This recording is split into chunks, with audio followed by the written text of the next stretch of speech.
Welcome back to the Ultimate Cleveland Sports Show.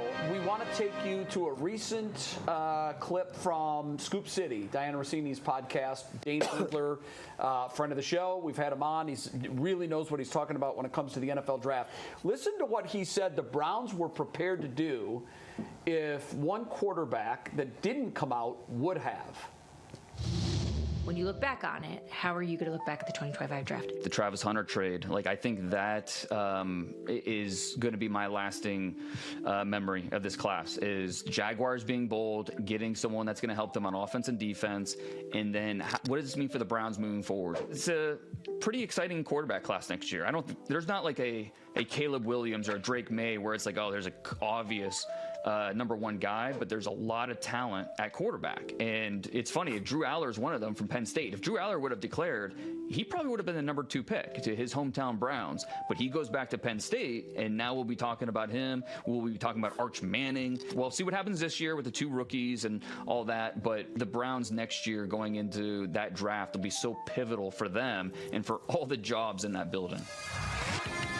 I watched a different Drew Allar than everybody else did. I don't know that he was necessarily saying he had some inside information. I think he was just saying he'd have been the next quarterback taken. He would have been the next quarterback taken, and the Browns, Yeah, I don't know. I mean, listen, when I saw him play, he didn't look that good. If that was the consensus, Drew would have been told that by the myriad of people he asked before he made the decision to go Why back. would he have stayed in college? And he would have come out. That was a report other than just an opinion that he would have been the second quarterback taken, and the Browns, like you said, would have taken a quarterback because they need a quarterback. Does anybody else think that they would have taken Drew Allar? I don't understand. I have no idea. I don't understand what he's looking at. I don't either. I watched the Notre Dame game, and they were begging him to make any throws possible to go win watch that the Ohio State game. Ohio State, Penn State. Go watch SMU. Go watch the Oregon game. I mean, he hasn't thrown. Where the 300-yard games? You go look at his timetable, and you're like 171 right here, 125. Gee, is it this? He's got the prototypical NFL quarterback body. I mean, when you look at him, you're like, okay, he looks the part. He reminds me of Christian Hackenberg. Remember, Christian Hackenberg was that guy. Jets drafted him. He has the prototypical size and the arm, and he looks the part.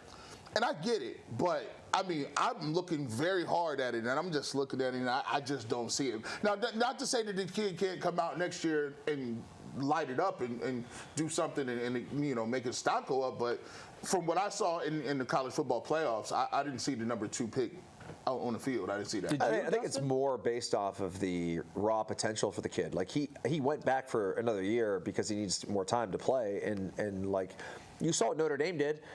They took advantage of the fact that he was not ready for the moment. Yeah, they were like, go beat us, and he couldn't. So I think it's smart for him to go back to school. I think the skill set's there in terms of his physical traits. I think it's upstairs. He's got to work through some things, if I could spit it out. And to me, it's similar to Josh Allen. Like if you watch Josh Allen's college tape, you'd be like, hey, this guy. Yeah. Not gonna be that guy. I mean, I'm not saying he's Josh Allen, but there's similarities in terms of you look at a guy, big, strong, big arm. Yeah. He passes the look test. There's no doubt First about guy that. off the bus, man. I've rooted against him in the games that I've watched him play because I'm a Buckeye fan. Yeah. But I actually was rooting for him against Notre Dame. Yeah. And I kept asking the question, what does everybody see in this guy? I want him to play well right now. And the moment is there, and he did not rise to the occasion at all. The whole thing about quarterbacks, listen, it's a crapshoot. We are where we are right now because of the fact that, we don't have a quarterback. And, the Browns last week came out and said they had Dylan Gabriel as their the number 2 quarterback, on their board. It just goes to show. Well, Nathan Segura said it, that the Browns didn't say Yeah, but he's getting it from someone in the know. Right, but after the draft, it's easy to say that because... Yeah, you almost have to say that, don't you? Right. We got our guy. Yeah. We're happy. But, that just goes to show you how wild evaluations can be from team to team, people to people, person to person. And I always would say, back one day, a couple of years ago, remember when Matt Barkley was the guy or Jake Locke or Matt Leinart? We always got a guy that's supposed to be great. This year was Carson Beck. Who knows who it'll be? But hopefully we'll see. Browns got 2 draft picks. They'll figure it out. The 4 best quarterbacks in the NFL were all first-round picks, but only one of them was the first overall pick. Mahomes, Lamar Jackson and Josh Allen were all not the first quarterback taken in their draft. So Correct. Who do you have as the fourth? It's in Burrow. the list. You have Joe top 4? I mean, who else would you put ahead of him? I don't know. I mean, I think he's in the top 4. Yeah. But you're right. He's the only one that was the number 1 overall. Right. And that was one of those rare drafts, Bull, Yeah. where there was no question. I mean, he was For number me, 1. there wasn't. There were some people saying, talking about Tua. After the year he had at LSU. Yeah. I've never seen a year like that in my life. A college year. I had neither. Joe Burrow, they talk about Joe Burrow being a 5th, 6th round pick. And I've never seen somebody just do what he did that year. Now, granted, you can go back and look at his receivers, Jamar Chase and Justin Jefferson on the same squad. But he delivered. He didn't Clyde fumble. Edwards-Helaire, who's another first-round pick. I mean, they were literally. Well, he's been a bust in the NFL. Yes, but I will say, Joe Burrow, he came out of nowhere that year.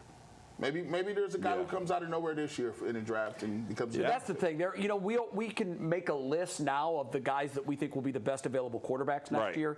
That's an effort in futility. I mean, we don't know what's going to happen. That's right. And somebody will emerge. You're right. And with NIL, there's less pressure for the guys to leave college early. Sure, because they're getting paid. Yeah, I will say. Quinn Ewers wishes he was back at Texas. That's a or somewhere else. He would have transferred and got an NIL like $8 million or something. Yeah, and there's no guarantee Arch Manning's coming out. I'll just let you guys know. There's Not at all. There's no guarantee. He just signed that new deal with Viore. He's sweet. He's Yeah, great. he does not need the money, and he can manipulate things. He can look and see who are the teams at the top of the draft. Oh, wow, I don't want to go there. Yeah, Maybe we'll roll the dice and see what's available next year. He's going to be the number 1 pick then anyhow. Yeah.